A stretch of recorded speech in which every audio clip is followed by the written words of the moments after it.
정부 당시에 아시지만 그때 시민사회 수석이었나요? 그렇죠. 예, 그러니까 청와대 굉장히 최고위급 아니, 장관. 누가 문재인 대통령? 예, 2003년도. 그 당시에 민정수석이었죠. 민정수석이었나? 예, 그러니까 예. 대한민국 권력의 최정점에 있는 사람이었어요. 민정수석하다 나중에 비서실장을 했죠. 예, 예, 그러니까. 노무현 정부 말기에. 예, 그러니까 어쨌든 대한민국 최정점에 있는 사람을 그것도 북한이 요청으로 가게 된 거죠. 그렇죠. 이제 뭐냐면 6.15 공동선언 이후에 이제 그때는 이제 김대중 정부 시절입니다. 이게 아, 2000년도니까. 2000년도니까. 이제 그 다음에가 이제 노무현 정부 시절이고 노무현 저희 정부 공안문정부서가 2004년도. 없어진 것은 이제 노무현 정부 시절 없어졌고 아까 그 방북 공작하는 것은 그 김대중 대통령이 북한하고 2000년 6월 15일 날 6.15 공동선언을 발표한 그렇죠. 후죠. 예, 예. 발표한 후에 제일 먼저 초청한 사람들이 누구냐면 김정일이가 초청했어요. 언론사 사장들 다 초청했어요. 그 언론사 사장들이 다 초청했는데 유일하게 빠진 데가 두 군데입니다. 조선일보 사장이 안 갔습니다. 다 갔습니다. 국내언론사. 두 번째가 뭐냐. KBS 사장이 안 갔어요. 나머지 사장단들은 다 북한에 가서 김정일이가 주최하는 만찬에 참여하고 김정일이가 다 와인 한 잔씩 다 따라주고. 이건 뭐냐면은 그때 김정일이가 한 얘기였어요. 앞으로 우리 북남 관계를 발전시키기 위해서는 언론인 선생님들 역할이 중요합니다. 서로 좋은 점, 좋은 얘기를 많이 해줘야지. 자꾸 부정적이 하면 안 됩니다. 이게 뭐냐면 북한에 대해서 언론이 부정적 보도하지 말고 이제 긍정적 우호적인 기사만 내보내라 그 소리입니다. 그렇지. 그러면서 술을 한 잔씩 다 따라주고 건배를 하고 말이죠. 그러니까 이게 지금 뭐냐면 언론인 공작부터 하는 거죠. 제일 먼저 선전선동의 언론인 공작이고. 기본인데. 예, 예. 그다음에 이제 아까 두 번째 그 중요한 게 뭐냐면 이제 교수단들을 초청하거나 그다음에 문화예술인 초청하고 그렇죠. 체육인들 초청하고 이제 정치 지도자들도 이러저러한 목록으로 많이 북한을 다녀오지 않았습니까? 갑자기 이제 2000년 6.25 공동선언 이후에 남북 교류가 활성화됐죠. 좋은 말로 하면 좋은 표현으로 활성화됐다고 하는데 이때 북한이 노린 게 있습니다. 우리가 이제 북한의 대남혁명 전략은 여러분 아시겠지만은 남한을 해방시켜서 전한반도를 공산하는 것이 그렇죠. 북한 김씨 정권의 목적인데 최종적 목적이죠. 이 목적을 달성하는데 이제 합법 공간에서 이루어지는 전술이 있습니다. 유명한 전술이 이게 바로 통일전선 전술입니다. 그렇죠. 바로 이 통일전선 전술을 이해해야지 영양공작을 이해할 수 있어요. 제가 이 주사파 시절에 맨날 그 연구하고 공부했던 내용이네요. 예, 예. 네. 그런데 이 통일전선은 상층 통일전선이 있고 그렇죠. 중간층 통일전선이 있고 하층 통일전선이 있습니다. 상층 통일, 하층 통일. 그런데 이 통일전선의 개념은 또 간단히 말씀드릴게요. 이 공산주의자들의 혁명 전술 중에서 제일 중요시되는 전술인데 이게 조직 운영 전술입니다. 쉽게 말하면 지금 대한민국에서 혁명을 해야 되는데 주적이 뭐냐? 현 정권하고 자본가다 이게. 그렇죠. 북한입니다. 자 그런데 미제. 네, 그 위에 이제 미제가 이제 미제국주라고 하죠. 그런데 세계 최강의 미제국주를 몰아넣고 내지 않고서는 남한혁명이 안 되니까 일단 미국에 반대하는 세력하고 이제 그 당시 남한에 있는 이 공산 세력 좌익절의 힘이 약하니까 일단 힘을 키우기 위해서 미제에 반대하는 세력, 미국에 반대하는 세력, 또 정권에 반대하는 세력, 자본가에 반대하는 세력들을 다 규합합니다. 심지어 뭐라고 했냐면 김일성이가 공산주의자가 아니라도 좋다고 그랬어요. 그렇죠. 공산주의자가 통일전선에는, 아니라도 예. 미제에 반대, 미국에 반대하고 중간층도 포섭 대상이죠. 정권에 반대하면 다 힘이 뿌띠 부르자. 예. 그래가지고 뭉쳐가지고 통일연을 형성하는데 그래서 이제 주적을 타도합니다. 그 힘을 가지고 타도한 다음에 어떻게냐? 그 다음에 이제 제 주적을 타도했을 때 도와줬던 세력들 중에서 공산 세력을 남겨놓고 다 하나씩 동요계층이라 그러죠. 예. 토사구팽이죠. 토사구팽. 예. 사냥할 때 이용해 먹고. 그러니까 지금 통일전선 일환이 그 통일전선 일환인데 남북대합니다. 예, 그러니까 문재인 대통령 당시 그러니까 그 정무 수석 그러니까 민정수석 고위급 인사를 북한이 오라해서 북한에 살고 있는 이모를 만난 것 그게 바로 포섭공작 아니겠습니까? 그렇죠. 이제 그게 바로 이제 낮은 단계의 포섭공작이고 그 영향공작입니다. 북한에 대해서 우호적인 인식을 갖도록 또 대통령을 측근에서 보좌를 하면서 정책을 조율하는 위치에 있기 때문에 매우 중요한 위치입니다. 그 당시 그 사진 뒤에 좀 한번 띄워 보시죠.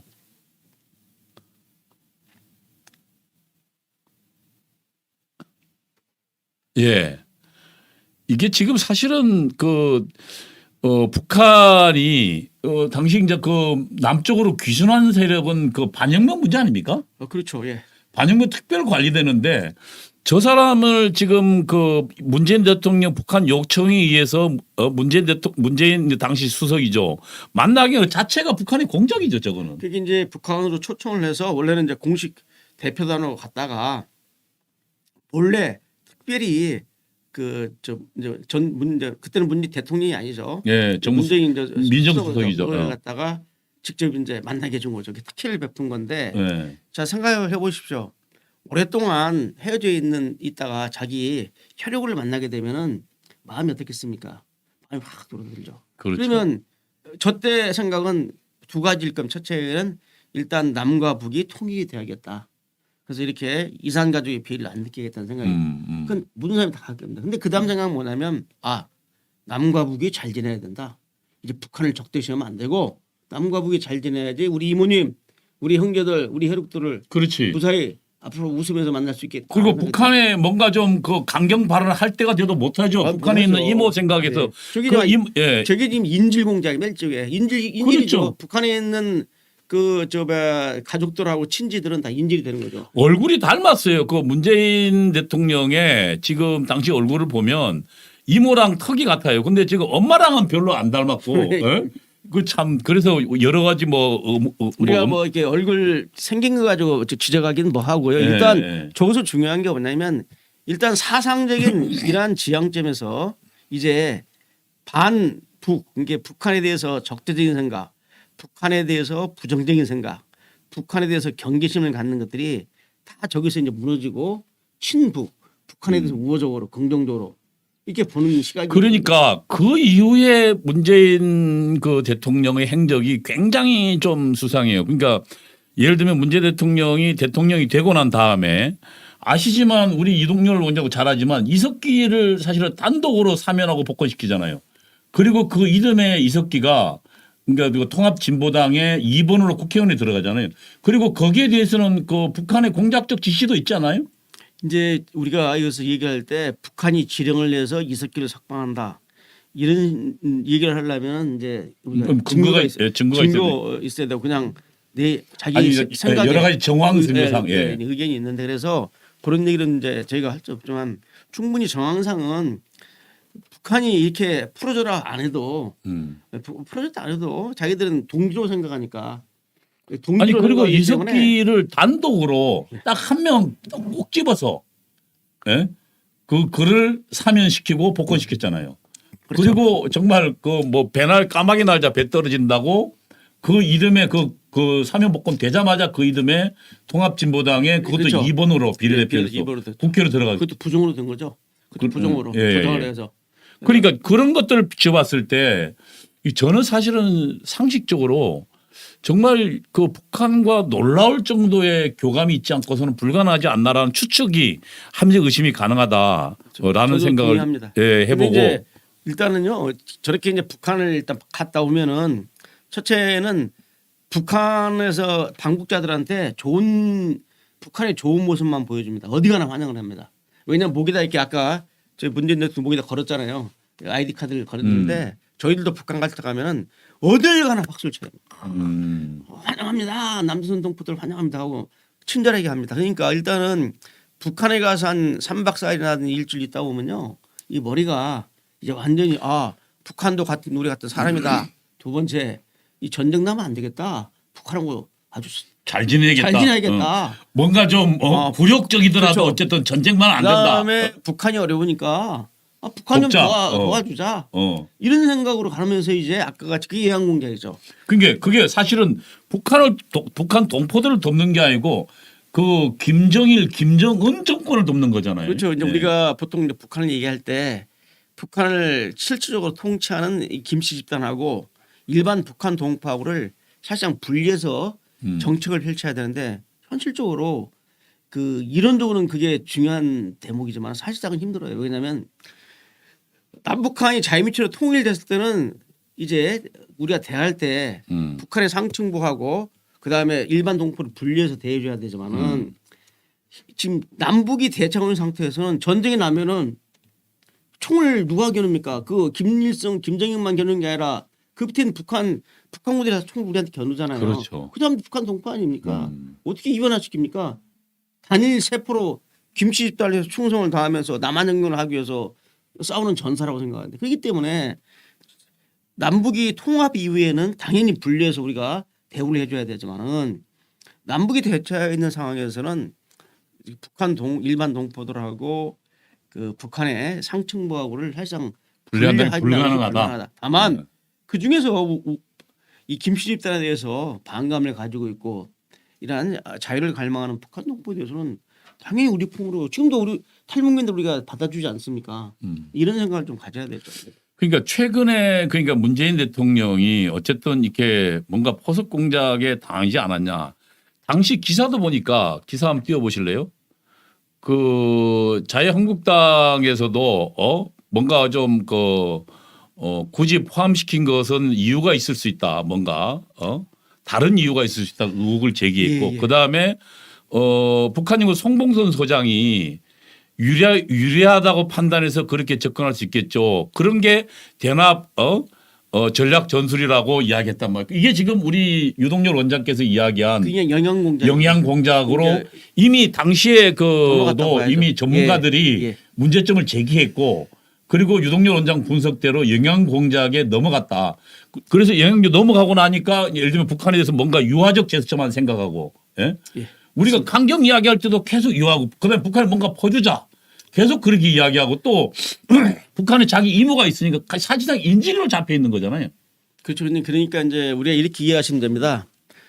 지금 문재인 대통령은 이미 그 노무현 정부 시절에 북한을 다녀오면서 이미 그 북한의 영양공작에 이미 말려들었고 본인이 의식하든 혹은 의식하지 않든 바로 그 예. 영양공작의 중요점이 뭡니다. 본인은 전혀 북한의 영양공작에 말려든 줄 노란한 줄 모르고 있습니다. 보고 느낀 대로 말하는 거예요. 그냥 그대로 보고 느낀 대로 말하는 겁니다. 좋은 데 갔다 왔으니까 거짓말도 안 하는 거죠. 그렇지만은 이 본인은 몰라요. 그게 이게 지금 북한의 영양공작. 저 같은 전문가는 딱 알죠. 이것들이 지금 영양공작을 나한테 펼치고 있구나. 보인다 알지만 일반 사람들은 모르는 거죠. 그래서 두 번째는 영양공작이 돌아난 다음에 제가 아까 이게 낮은 단계의 인입공작이라면 정확히 우리 용어로 그렇지. 우리 이제 대공용어로만 낮은 단계 인입공작을 한 거죠. 인입 안으로 이제 혁명인단을 안으로 끌어들이는 인입공작을 하는 거고 이제 인입공작 담이 뭐냐면 이제 낮은 단계에서 중간 단계로 올라오잖아요. 한 번 끌어들이면 점차적으로 계속 깊은 그렇죠. 단계 들어가게 되잖아요. 관리를 하죠. 그러니까 저도 맨 처음에 주사파 처음 시작할 때 그렇죠. 뭐 주최사상 선배들에 처음에 의해서. 보기 시작하다가 그다음에 점점 가니까 결국은 위대한 수련까지 가게 되더라고요. 예. 그러니까 이제 우리 이제 운동권을 소위 의식화시키고 포섭할 때도 그 인입공작이 1단계에서 5단계까지가 있거든요. 마찬가지로 북한도 마찬가지입니다. 그래서 1단계를 연장하면 2단계 가면 이제 관계를 관시공작이라고 하죠. 중국말로 관시 관계공작을 합니다. 그래서 이러저러한 목록으로 그 낮은 단계 영양공작에 걸려든 그 대상자가 아까 같이 고위 정치인이다, 고위 종교인이다, 뭐 유명한 연예인이라든지 이 추종자들이 많지 않습니까? 그분들을 갖다가 이제 낮은 단계로 인입을 시키시면 관계공작을 뱉습니다. 이러저러한 인사들을 갖다 또 민주화 인사 모임이라든지 또는 뭐 여러 가지 그 자칭 진보라고 하는 이 조직들 있지 않습니까? 거기 영양공작권에 넣어놓고 이제 그러니까 당시 제가 알기에 저희 주사파 출신들요 그 2000년 그 6.15 공동선언 이후에 무지하게 많이 갔어요. 그렇죠. 예.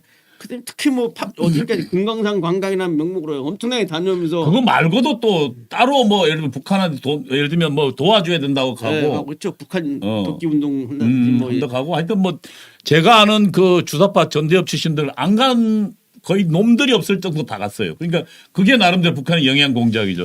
그 이제 문재인 대통령이 나왔기 때문에 제가 좀 판단을 한번 해보겠습니다. 자, 문재인 대통령이 되면서 선서를 하잖아요. 대한민국의 헌법을 수호할 의미 있고 그렇죠. 국민의 생명과 재산을 보호할 의미 있는 선서를 하지 않습니까? 선서를 그런데 대통령이 되고 난 이후에 어찌됐건 하여간 뭐 판문점 선언이라든지 평양 공동선언 좋다 이거예요. 근데 그러면 그 평양 공동선언이나 판문점 선언에 나와 있는 내용들이 실천이 안 될 때, 이걸 위반할 때는 당당하게 북한한테 그렇지. 항의하고 경고를 해야 되는데. 그렇죠. 자, 여러분 우리 작년으로 돌아갑시다. 작년 9월 달에 서해상에서 표류하는 우리 비무장 민간인을 발견하면은 일단 구조를 해야 됩니다. 그렇지. 이 국제의 법상의 기본 원칙이에요. 그렇죠. 구조를 해야 되는데 인도주의적. 구조는커녕 6시간 반 동안 그냥 방치를 해놓고 그 바닷가에 방치를 해놓고 그 뒤에 한다는 짓이 이제 위에 명령을 받았겠죠. 총으로 사살을 하고 불태워 죽인단 말이에요. 자, 이런 일이 났습니다. 근데 그때 당시 우리 군과 우리는 그를 쳐다보고 있었다는 거 아니에요? 예. 그러니까 지금 헌법상 대통령이 국민을 대통령한테 보호하고 헌법을 보호하는 게 최고의 의무인데 그걸 안 한 거 아니에요? 그걸 갖다 이제 그대로 방치를 해 방관하고 있었고, 두 번째는 뭐냐면은 그 이후라도 북한한테서 당당하게 이 문제에 대해서 문제를 제기하면서 이런 것이 과연 우리가 합의한 이 문재인 정부는 말만 꺼내면 판문점 선언하고 평양 공동선언이랑 전가의 보도처럼 이렇게 받들고 있는데 좋습니다. 그러면 이러한 사태가 판문점 선언과 평양 공동선언을 위배하는 것이다. 그 정신을 정면에 위반하는 것이고 네 가지를 요구해야 돼. 첫째 진상조사해라. 그렇지. 두 번째 책임자를 처벌해라. 이거. 그렇지. 책임자 세 처벌해야지. 번째 사과를 해야 돼요. 네 번째 피해 보상을 해야 됩니다. 우리 저 피해자 가족한테. 북한은 아직 박왕자 사건도 지금 아직 사과도 안 하고 피해 보상도 진상도 아무것도 안 했잖아요. 근데 그 네 가지를 당당하게 요구해야 될 대통령께서, 국민의 생명과 재산을 보호해야 할 대통령은 말만 대통령이지 북한한테 한마디 항의도 못하고, 북한이 무슨 뭐 하나 김정은 통일연설 이름으로 해서 뭐 하나 경유서 보내오니까 대한민국 국방부의 발표는 다 제껴버리고 그것만 봤다고 하는 거 하면은 지금 이 자기 딸뻘한 딸 나이 정도밖에 안 되는 김여정이가 우리 대통령을 상대로 삶은 소대가리 운운하고 전응하라고 하는데도 불구하고 북한한테 당당하게 말을 못한단 말이에요. 아니 대한민국 대통령이 우리 국민들을 자존심 상하게 하는 거 아니에요? 그러면 그런 막말 삼가하라고 해야 되는데 가만히 있지 않습니까? 그러면 왜 문재인 대통령 입을 닫고 있느냐? 왜 김정은 아들 나이 뻘 되는 김정은한테는 살살 기느냐? 이유가 있죠. 이미 벌써 이렇게 국민들이 생각하는 게, 여기서 말하는 국민은 그 종북 좌파 짝퉁 진보들 말고 정말 대한민국 헌법적 가치를 존중하는 국민들인데, 이런 국민 생각할 때는 문재인 대통령이 북한한테 뭔가 좀 잡혀 있구나. 그렇죠. 약 좀 잡혀서 제가 말 못한다 이렇게 생각하죠. 이렇게 생각하는 거, 이런 생각이 무리가 아니라는 소리죠. 그게 합리적이죠. 예. 그러면 거슬러 올라가 우리 같은 전문가에 볼 때는 이미 북한의 방북시, 북한의 영향 공작에 이미 넘어가고 그 뒤에도 여러 가지 관계 공작에 의해서 북한과 이러저러한 명목으로 연을 갖고 있다가 이제 대통령이 된 이후에는 그런 여러 가지 정황 때문에 북한에 대해서 당당하게 대한민국 대통령으로서 이걸 보도합니다. 자, 여러분 9월 달에 2018년 9월 달에 평양 가가지고 평양 가서 5일 경기장에 갔잖아요. 5일 경기장. 그 5일이 뭐냐면 그 노동자의 날입니다. 국제 적성일 2018년 9월인가요? 예, 9월 달 9.19 공동선언 가가지고 뭐라고 했습니까? 평양 시민인데서 자기를 소개할 때 저는 남쪽 대통령 문재인입니다. 세상에 대한민국 헌법상 대한민국 대통령이 북한에 가서 남쪽 대통령이라니요. 그러니까 수소를 갖다가 격화시키고 북한도 우리 대한민국 영토잖아요. 그렇죠. 예? 헌법상 대한민국 영토고 예. 북한은 방어가 단체죠. 방어가 단체죠. 방어가 불법 단체에 예. 불과한데, 그러니까 정말 헌법적 가치를 존중한 대통령이라면 어떻게 남쪽 대통령이라는 저는 그냥 이남 대통령이라고 아는 게 다행이에요. 글쎄 이남 대통령.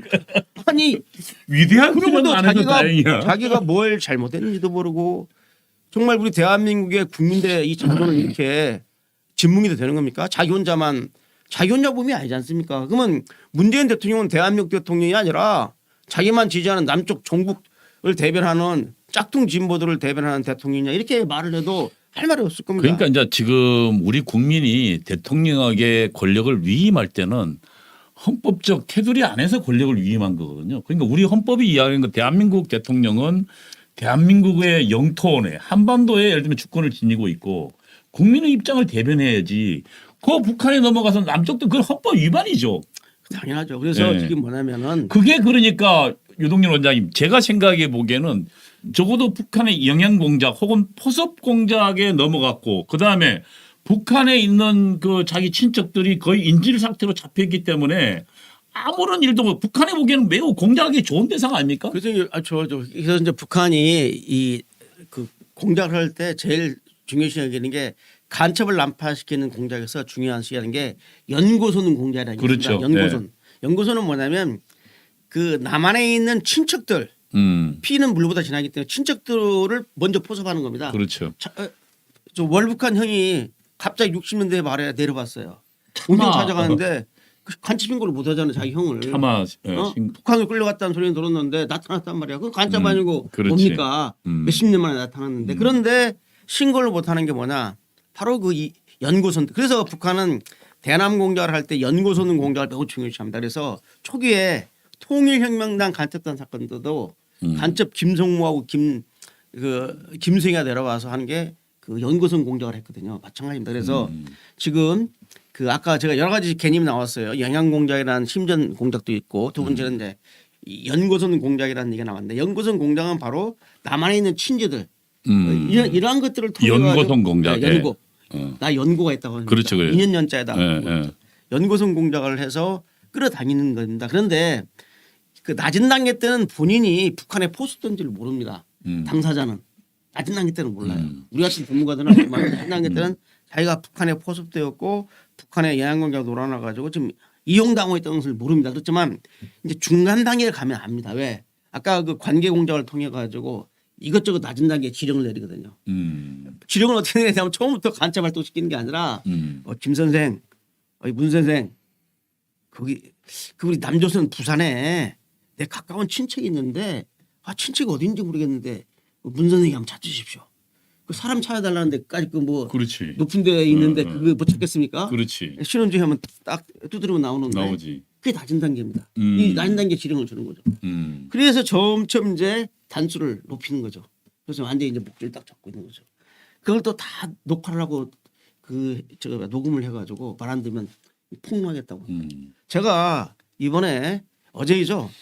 그 우리 산업통상자원부에서 예. 북한 원전 있잖아요. 그렇어요. 원전을 추진하겠다라고 이제 했는데 그게 이제 그 파일을 갖다가 삭제하는 바람에 들통이 나지 않았습니까?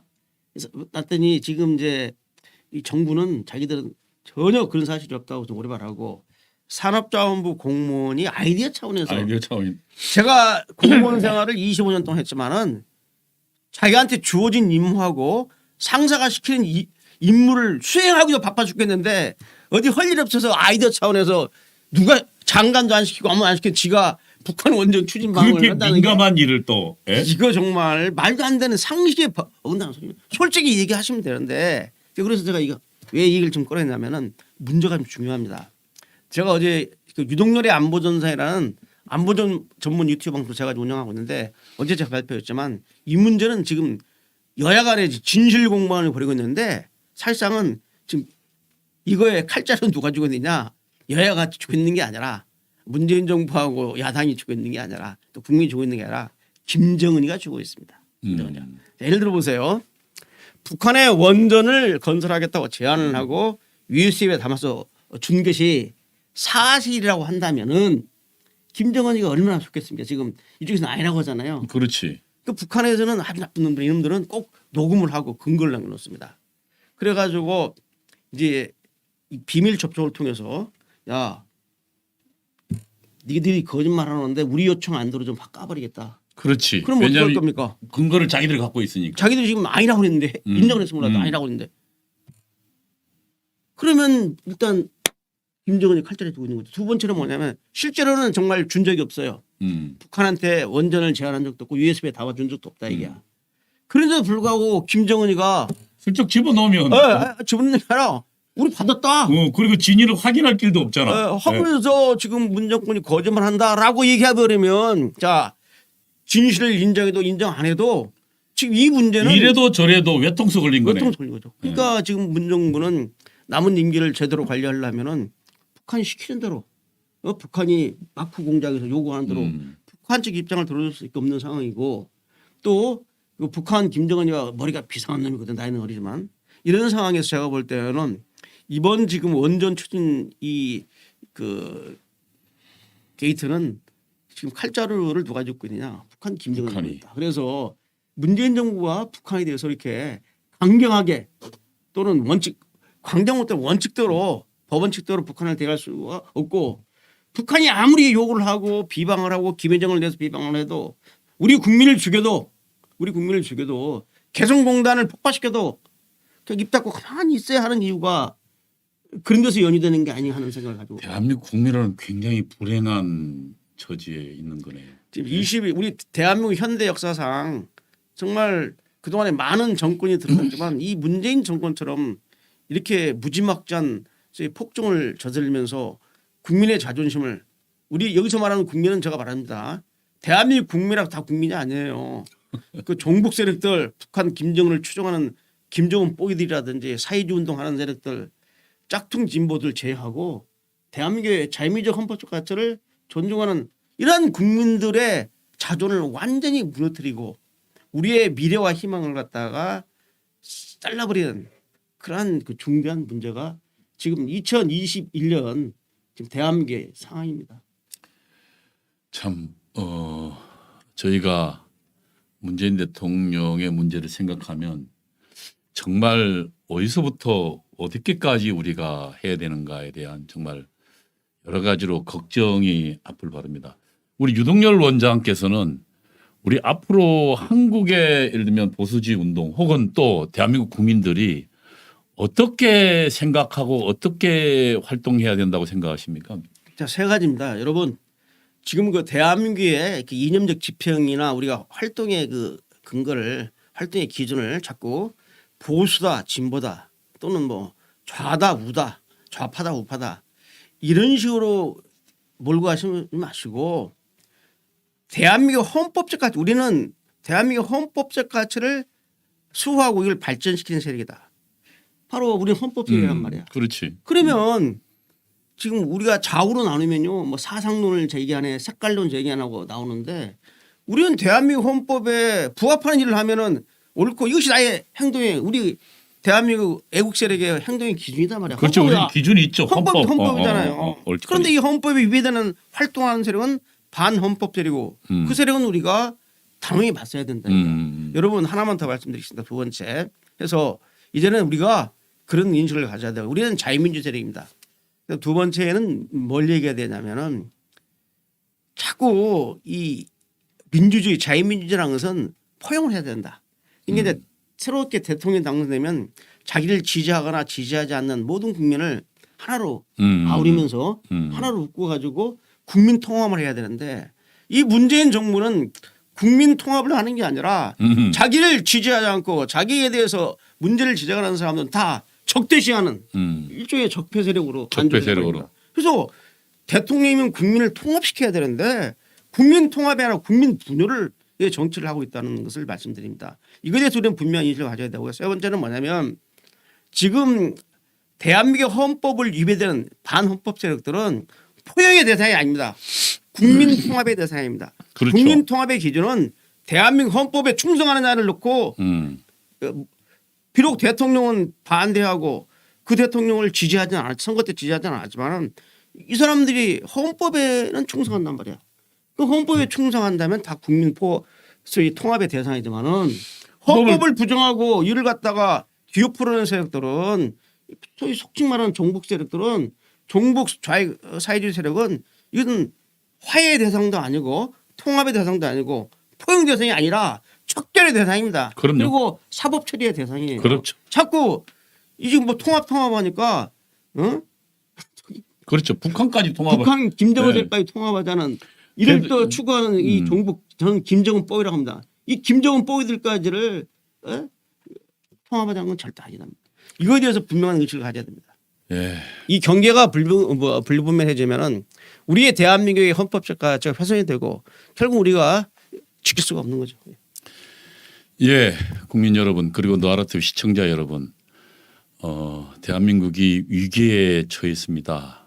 그리고 그 위기의 시작은 대한민국 주사파로부터 그리고 현재 문재인 정부까지 이루고 있고 대한민국을 번영에 이르렀던 기존의 우리 가치들은 특히 헌법적 가치들이 무너져 내리고 있는 이 참담한 시기에 처해 있습니다. 오늘은 문재인 정부가 문재인 대통령이 과연 북한의 포섭 공작에 넘어갔는가라는 주제를 가지고 우리나라 최고의 안보 전문가인 유동열 원장을 모시고 같이 좀 대담을 해봤습니다. 1분만 말씀드리겠습니다. 우리나라 최고의 안보 전문가는 아니고요. 제가 솔직히 말하면 최고의 안보 전문가 아니에요? 유동열은 우리나라 최고의 그 북한 문제, 그 대남 그 전략 분야의 최고 전문가지만 네. 안보 전문가들은 많이 있습니다. 여러 안보에는 국방 뭐 이런 것도 있으니까. 네, 그렇죠. 안보 전문가 중에 한 명이고 아이고 최고는 아닙니다. 죄송합니다. 그다음에 두 번째는 뭐냐면 언어 오브 데미죠. 그다음 두 아이고 번째는 뭐냐면 겸손한 말씀을. 두 번째는 이 북한의 대남 간첩 공작 분야, 북한 분야에 대해서는 나름대로 제가 오토리티 권위를 가지고 있다고 말씀드리고요. 끝으로 너라 TV 시청자 여러분 정말 감사합니다. 감사하고요. 그 제가 지금 안보 전문 유튜브 방송인 유동열의 안보 전선을 지금 운영하고 있습니다. 제가 좀 안 그래도 소개하려고 그랬는데 해주시죠. 예. 너라도 시청자 여러분 유동열 원장의 방송은 여러분 꼭 들으셔야 됩니다. 저도 유동열 원장과의 대화 공부를 통해서 많은 걸 배웠습니다. 유동열 원장은 평생을 안보전선 최일선 전선에서 북한의 공작과 대항해서 싸우고 지켜왔습니다. 그리고 그 공작에 대한 많은 내용들을 가지고 있습니다. 그가 지금 유동열의 안보전선이라는 그런 TV를 운영하고 있습니다. 여러분 거기에 꼭 들어오셔서 거기서 진행되는 내용들을 공부하십시오. 여러분 위기의 대한민국은 우리가 알아야 이깁니다. 적들의 공작을 알아야 우리가 이기지요. 구독, 좋아요, 알림 꼭 좀 여러분 부탁을 드리고요. 여러분 유동열 안보전선 꼭 기억 바랍니다. 오늘은 그러면 여기까지 하시고 우리 유동열 좀 마지막으로 한 말씀 하시고 마치죠 뭐. 예. 예, 앞으로 이 지금 그 우리 전 목사님께서 이 간첩에 대해서 관심이 많으시는데 제가 지금 그 간첩 이야기를 운영 중인데 정말 간첩을 잡아야 됩니다. 그래서 앞으로 노아라 TV에서 기회를 주시면은 어떻게 간첩을 잡아야 되고 지금 간첩들이 어떻게 활동을 하고 있고 지금 북한 김정은은 무슨 생각하고 있는지 이거에 대해서 예. 공개 안 된 내용들을 좀 다른 안보 전문가 정말 많이 기대하겠습니다. 차별화시켜 하겠습니다. 감사합니다. 예, 너한테 시청자 여러분 오늘 유동열 원장과 대화 어떠셨습니까? 앞으로도 유동열 원장을 통해서 알리지 않은 많은 지금 우리 그 대남 공작에 관한 얘기들도 또한 듣도록 하겠습니다. 감사합니다. 감사합니다. 예.